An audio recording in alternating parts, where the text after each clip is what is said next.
លោកឪពុកអ្នកម្ដាយចង់ដឹងថាតើមួយឆ្នាំហ្នឹងឯងធ្វើបានលឿនណាស់អញ្ចឹងទាំងអស់យើងមានចំនួន15ឃុំត្រៃកន្លែងស្រុកភូមិរបស់យើងប្រហែលជា4នឹងមានគឺ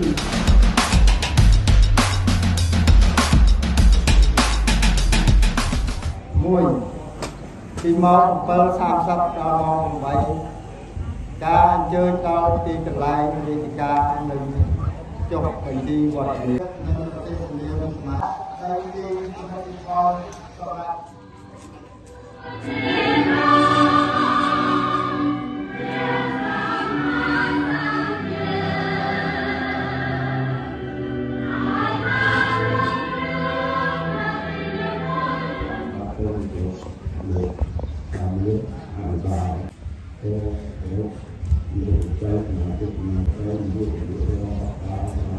ថ្ងៃនេះ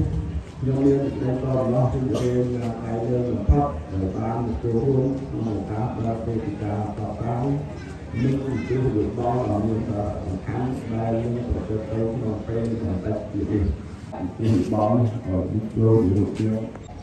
ពេលរដ្ឋាភិបាលកម្ពុជាបានបន្តមកនៅជាប្រកាសតាមបន្តដំណាក់កាលទី1របស់រដ្ឋាភិបាល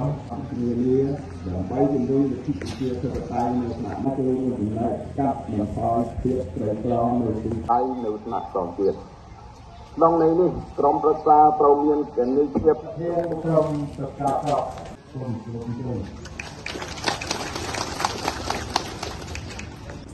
ជាបឋមគឺបាទព្រោះជាទីគោរពសូមយកវិទ្យាចូលបំណងនិងបទពិសោធន៍ពីក្នុងវេទិកាដូចតទៅគណៈនយោបាយតាមបែបប្រជាធិបតេយ្យលើថ្នាក់ក្រោមជាតិផ្ដល់ព័ត៌មានអំពីសមិទ្ធផលរបស់ក្រុមប្រឹក្សាស្រុកដែលសម្រេចបានកន្លងមកការដាក់ចេញផែនការសកម្មភាពនិងទិសដៅបន្តឆ្លើយតបទៅនឹងបញ្ហាប្រឈមសំណើនិងសំណពរដែលជាតម្រូវរបស់ប្រជាជាតិនិងប្រទេសនាសមាជិកក្រុមប្រឹក្សាស្រុកគណៈអភិបាលតើមួយអភិបាលនៃគណៈអភិបាលស្រុកមានការឡើងធ្វើរបាយការណ៍ជូនដល់អង្គវេទិកាបាទសូម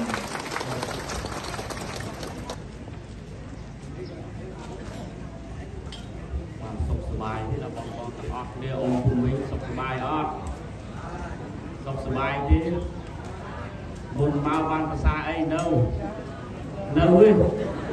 មើលអ្នកណានឹងលើកដៃបាទយើងគិតថាបញ្ញាប់ហើយបានជានៅហើយខ្ញុំក៏មិនទាន់ពិសាយដូចគ្នាប្រហែលមករងំបាទគណៈអបាលកងកម្លាំងកបីហើយជំនាញហើយលំយុ4ឃុំឯណាដែលជួណាអូមកមុនទៅខាងជួគឺមកអង្គណាប៉ុន្តែលោកឪពុកអ្នកម្ដាយចង់ដឹងថាតើមួយឆ្នាំហ្នឹងឯងធ្វើបានយ៉ាងខ្លះស្រុកហ្នឹងចឹងទេចឹងអត់ចង់ដឹងថាមកទីនេះថាស្រុកធ្វើបានយ៉ាងខ្លះក្នុងរយៈពេលមួយឆ្នាំហ្នឹងអញ្ចឹងបើអានទៅច្រើនណាស់នៅក្នុងនេះអញ្ចឹងខ្ញុំសូមគោរពជម្រាបជូនទៅលោកឪពុកអ្នកម្ដាយថាខ្ញុំនឹងជម្រាបជូននៅលទ្ធផលសំខាន់ដែលស្រុកបានអនុវត្តហើយជាតែបន្តនេះគឺសូមអរគុណចំពោះលោកប្រធានក្រុមប្រឹក្សាដែលបានអនុញ្ញាតឲ្យខ្ញុំក្នុងការចូលរួមនៅក្នុងកម្មវិធីនេះ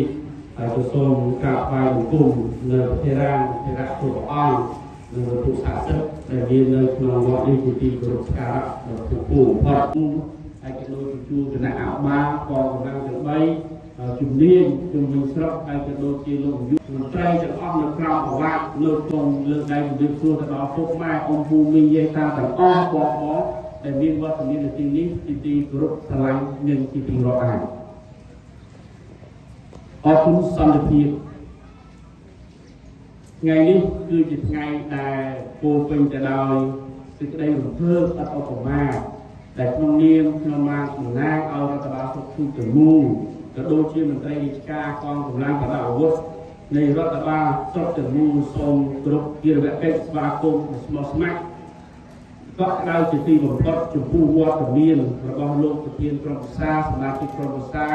ក cònកម្លាំងទាំង3គណៈអភិបាលអស់លោកស្រីទាំងអស់ពុកម៉ែបងប្អូនប្រជាពលរដ្ឋដែលញ៉ាំងឲ្យឱកាសនេះបាទកម្មតែបោះតនៅក្នុងការចូលរួមនៅក្នុងវេទិកាសាធារណៈនេះអង្គដឹកមកនឹងអភិបាលនៃគណៈអភិបាលខេត្តកំពតដែលលោកបានចាត់តាំងខ្ញុំបាននៅទីនេះដើម្បីបំពេញការងារហើយក៏ដូចជាក្រោមយន្តការដឹកនាំរបស់លោក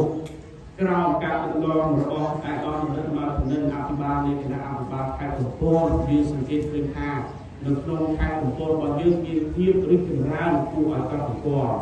ហើយនៅក្នុងនោះដែរយើងមើលមានផលិតផលផ្សេងដែលកើតឡើងដែលធ្វើឲ្យខេត្តកំពតប្រែមុខមាត់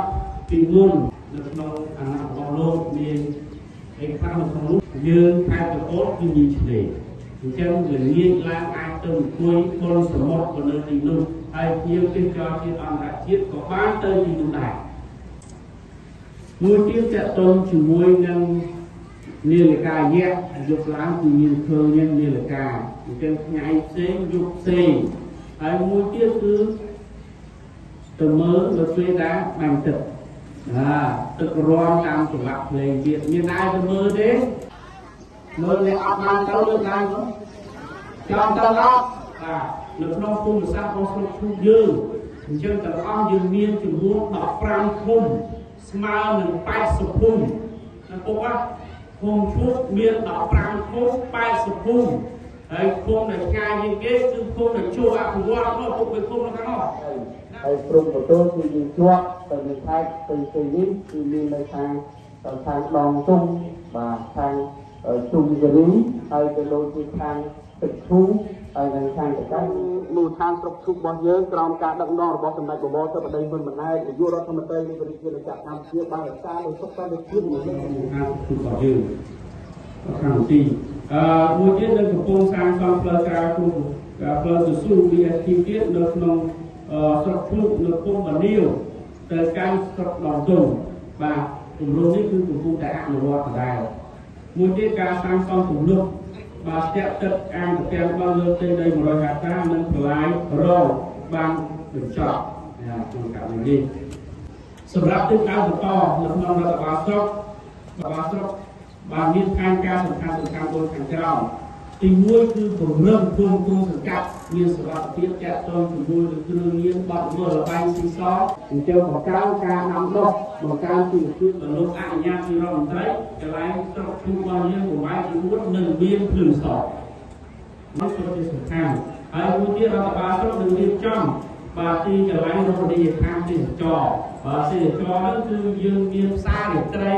មានផ្សារលក់បន្លែធម្មជាតិមានកន្លែងហាត់ប្រាណ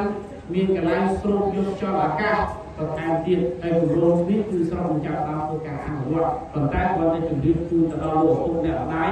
អស់ទូនីយាយតាទាំងអស់បានព្រៀបទៅដូចជានេះគោនៅក្នុងដែរគឺមានការរៀបចំនៅរំដោះទឹកទៅពីទីតាំងនៅក្នុងទីប្រជុំជនផ្សារឈូកដល់វិញហើយកែលម្អ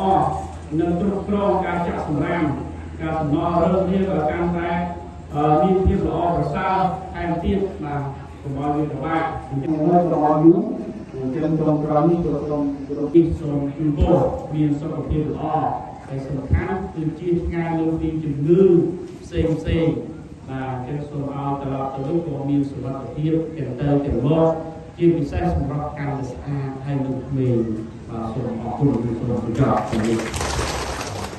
ក្នុងនាមអ្នកសម្រាប់លោកសម្រាប់សូមឡើងអរគុណយ៉ាងជ្រាលជ្រៅចំពោះលោកសៅមឿនអភិបាលនៃគណៈអភិបាលស្រុកដែលមានអនុសាសន៍ទៅដូចជាបាយការបានលើកឡើងពីសមិទ្ធផល